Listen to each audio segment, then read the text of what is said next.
Share बाजार में किसी कंपनी के शेयर की प्राइस गिर रही होती है या बढ़ रही होती है, तो ऐसा लगता है कि मार्केट में एक धारणा बनी रहती है कि किसी को फायदा हो रहा होगा या किसी को नुकसान हो रहा होगा, लेकिन ऐसा नहीं होता। तो ये होता कैसे है, इसी को समझते हैं इस बाजार के इंफोटेनमेंट में। तो मेरे चैनल महेश राजेश इन्फो को सब्सक्राइब कर लीजिए, वीडियो को लाइक कर लीजिए और शेयर कीजिए।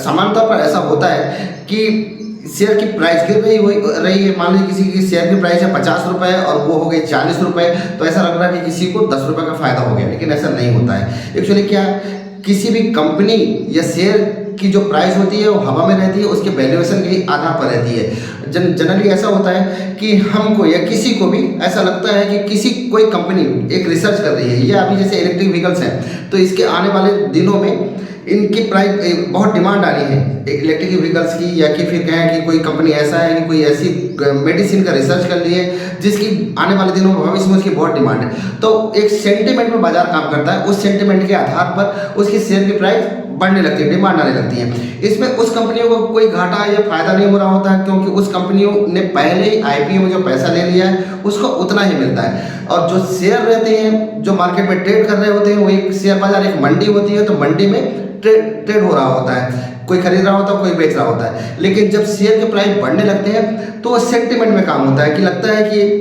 इस कंपनी की अभी आने वाले दिनों में इस प्रोडक्ट की डिमांड बढ़नी है, इसलिए कंपनी की वैल्यूएशन हो जाएगी बड़ी, तो लोगों में एक सेंटिमेंट क्रिएट होता है और उस कंपनी के शेयर को खरीदने लग जाते हैं। जब खरीदने लग जाते हैं, डिमांड बढ़ जाती है, तो उसके शेयर ऑटोमेटिक बढ़ने लग जाते हैं। या कि फिर कभी ऐसा लगता है कि नहीं, कंपनी अभी घाटे में आने वाली है, इसके क्वार्टर का रिजल्ट बहुत अच्छा नहीं आया है, एनुअल रिजल्ट बहुत अच्छा नहीं आया है, तो अचानक उसकी डिमांड गिर जाती है और उसकी प्राइस कम होने लगती है। तो ऐसा लगता है कि वो किसी को नुकसान हो गया यदि प्राइस कम हो गया, तो ऐसा नहीं है, वो पैसा हवा में ही रहता है। देखिए मार्केट में कोई पैसा नहीं रहता, सब कुछ हवा में रहता है और एक वैल्यूएशन के आधार पर काम होता है। तो जब उसकी वैल्यूएशन हुई तो ऑटोमेटिक उसका शेयर कम हो गया, वो पैसा किसी का कम नहीं हुआ ना किसी का ज़्यादा हुआ। हाँ, यदि उसी कंपनी का जो शेयर है अगर मैंने 50 रुपये में खरीदा हुआ है और वो 10 रुपये, यदि वो 40 रुपये में हो गया, तो हाँ मेरी पैसे की वैल्यू जरूर कम हो गई। लेकिन यदि मैंने उसी को 50 रुपये में खरीद लिया है और आने वाले दिनों में अगर वो 10 रुपये बढ़ गया, तो उसकी प्राइस जरूर वो उतने का मेरे को फायदा हो गया है, ये दिखता है। लेकिन जनरली ऐसा नहीं होता।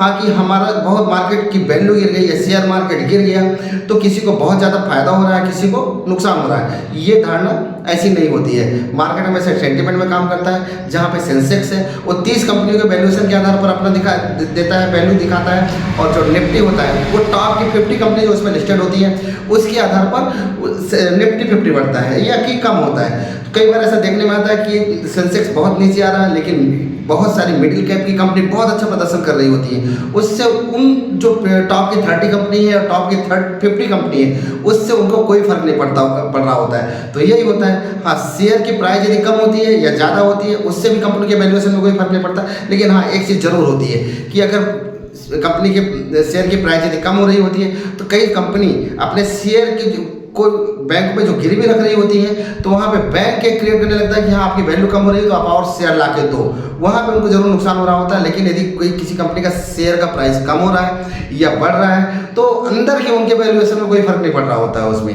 नमस्कार, धन्यवाद। ये वीडियो कैसा लगा जरूर बताइएगा।